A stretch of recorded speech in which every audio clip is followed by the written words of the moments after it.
ಗುಬ್ಬಿ ಪಟ್ಟಣದ ತಾಲೂಕು ಕಚೇರಿಯ ಆವರಣದಲ್ಲಿ ಅಬಕಾರಿ ಇಲಾಖೆ ಏರ್ಪಡಿಸಿದ್ದ ಜಾಥಾ ಕಾರ್ಯಕ್ರಮಕ್ಕೆ ಹಸಿರು ನಿಶಾನೆ ತೋರಿ ಚಾಲನೆ ನೀಡಿದ್ರು.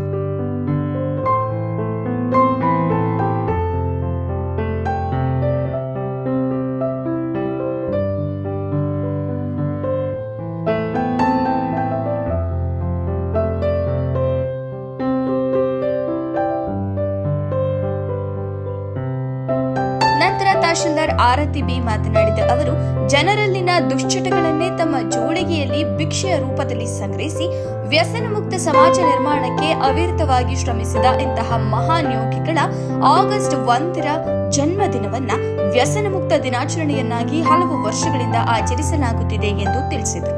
ಎಲ್ಲರಿಗೂ ಈ ದಿನ ನಾವು ವ್ಯಸನ ಮುಕ್ತ ದಿನಾಚರಣೆಯನ್ನು ತಾಲೂಕು ಆಡಳಿತ ವತಿಯಿಂದ ಏನು ಆಚರಣೆ ಮಾಡ್ತಾ ಇದೀವಿ. ಸ್ಪೆಷಲಿ ಮಕ್ಕಳೇ ಫೋಕಸ್ ಮಾಡಿ ಮಾಡ್ತಾ ಇರೋ ಉದ್ದೇಶ ಇಷ್ಟೇ.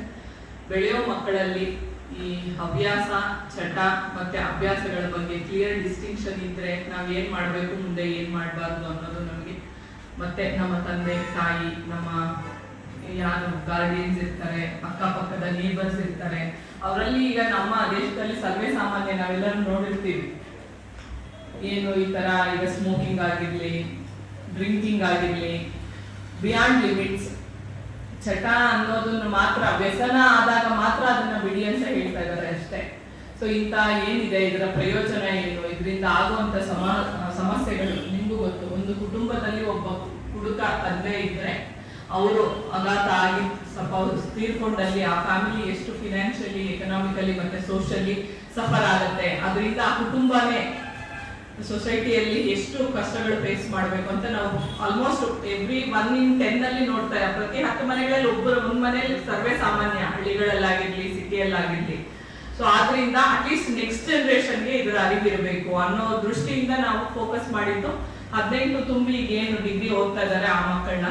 ಸೊ ಈಗ ಇದೇ ಬಿಟ್ಟು ಇನ್ನೊಂದು ಕಾರ್ಯಕ್ರಮ ಮಾನ್ಯ ನಮ್ಮ ನ್ಯಾಯಾಧೀಶರ ಅಧ್ಯಕ್ಷತೆಯಲ್ಲಿ ನಿಮ್ಮ ಕಾಲೇಜಿಗೆ ಬಂದು ಇದರ ಏನು ಪ್ರಯೋಜನ ಇದೆ, ಯಾಕೆ ವ್ಯಸನ ಮುಕ್ತ ದಿನಾಚರಣೆ ಮಾಡ್ತಾ ಇದೀವಿ, ಹವ್ಯಾಸಗಳಿಂದ ನಮ್ಮನ್ನು ಹೇಗೆ ನಾವು ದೂರ ಇಟ್ಕೊಬೇಕು. ಈ ಸಂದರ್ಭದಲ್ಲಿ ಕಸಾಪ ಅಧ್ಯಕ್ಷರಾದ ಯತೀಶ್, ಅಧಿಕಾರಿ ವರ್ಗ, ವಿದ್ಯಾರ್ಥಿನಿಯರು ಭಾಗವಹಿಸಿದ್ರು. ವರದಿ ಮಂಜುನಾಥ್. ಎಫೆಕ್ಟಿವ್ ಮಾಡಬೇಕು, ಈ ರೀತಿಯ ಡ್ರಗ್ಸ್ಗಳನ್ನ ಕಡಿವಾಣ ಹಾಕಬೇಕು ಅಂತ 1985ರಲ್ಲಿ NDPS ಆಕ್ಟ್ ಅನ್ನ ಭಾರತ ಸರ್ಕಾರ ಜಾರಿಗೆ ತಂದಿದ್ದಾರೆ. ಈ ಭಾರತ ಸರ್ಕಾರ ಜಾರಿಗೆ ತಂದಿದ್ದು ಸುಮ್ಮನೆ ಇದು ಮಾಡಿರಲ್ಲ. ಇದರಲ್ಲಿ ಎಲ್ಲಾ ರೀತಿಯಾದಂತಹ ಗಾಂಜಾ, ಅಫೀಮು, ಚರಸು, ನೀವೇನ್ ಮಾಡ್ತೀರಿ ಡ್ರಿಂಕ್ಸ್, ಅದಕ್ಕೆಲ್ಲ ಸಂಬಂಧಪಟ್ಟಂಗೆಲ್ಲ ತುಂಬಾ ಎಫೆಕ್ಟಿವ್ ಆಗಿ ಯಾರು ಕೂಡ ಮಾಡಬಾರ್ದು ಅನ್ನೋದು, ಮತ್ತು ಆ ಥರ ಈಗ ಮಾಡಿದ್ರು ಕೂಡ ಅದಕ್ಕೆ ಏನೇನಿದೆ ಕಠಿಣ ಶಿಕ್ಷೆಗಳ ಬಗ್ಗೆ ತುಂಬಾ ಸೂಕ್ಷ್ಮವಾಗಿ ಹೇಳಿದ್ದಾರೆ ಮತ್ತು ತುಂಬಾ ಪರಿಣಾಮಕಾರಿಯಾದಂತಹ ಆಕ್ಟ್ಗಳಿದ್ದಾರೆ. ಈ ಆಕ್ಟ್ ಅಲ್ಲಿ ಮಿನಿಮಮ್ 10 ವರ್ಷದಿಂದ 20 ವರ್ಷದವರೆಗೆ ಸಜೆ ಇದೆ. ಆಮೇಲೆ 1 ರಿಂದ 2 ಲಕ್ಷ 5 ಲಕ್ಷವರೆಗೆ ಪೆನಾಲ್ಟಿ ಇದೆ. ಅದಲ್ಲದೆ ಅವರಿಗೆ ಸೇವನೆ ಮಾಡಿದ್ರು ಕೂಡ ಅವರಿಗೆ 6 ತಿಂಗಳಿಂದ 5,000 ದಂಡವಿದೆ. ಹಾಗಾಗಿ ನೀವೆಲ್ಲ ಕೂಡ ಇದ್ರ ಬಗ್ಗೆ ತುಂಬಾ ಅವೇರ್ನೆಸ್ ಮಾಡ್ಕೊಬೇಕು. ನಾವು ಚಾಣಕ್ಯ ಒಂದ್ ಕಡೆ ಹೇಳ್ತಾನೆ, ಯಾವುದೇ ಒಂದು ಸಮಾಜನ ಹಾಳು ಮಾಡ್ಬೇಕಂದ್ರೆ ಆ ಸಮಾಜದಲ್ಲಿ ವ್ಯಸನಿಗಳನ್ನು ತುಂಬಿಡ್ಬೇಕಂತೆ. ಆಗ ಆಟೋಮೆಟಿಕ್ ಆಗಿ ಅವ್ರೇನಾಗ್ತಾರೆ, ಆ ದೇಶ ಹಾಳಾಗಕ್ಕೆ ಮೂಲ ಕಾರಣ ಆಗ್ತಾರೆ.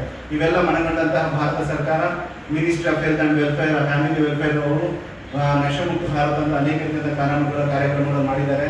ಇದಕ್ಕೆ ಸಂಬಂಧಪಟ್ಟಂಗೆ ನಾನು, ಗಂಗಾಧರ್ ಸರ್ ಆಮೇಲೆ ಎಲ್ಲ ಬಂದು ನಾವೆಲ್ಲ ಇದ್ರ ಬಗ್ಗೆ ಡಿಸ್ಕಷನ್ ಮಾಡ್ತೀವಿ.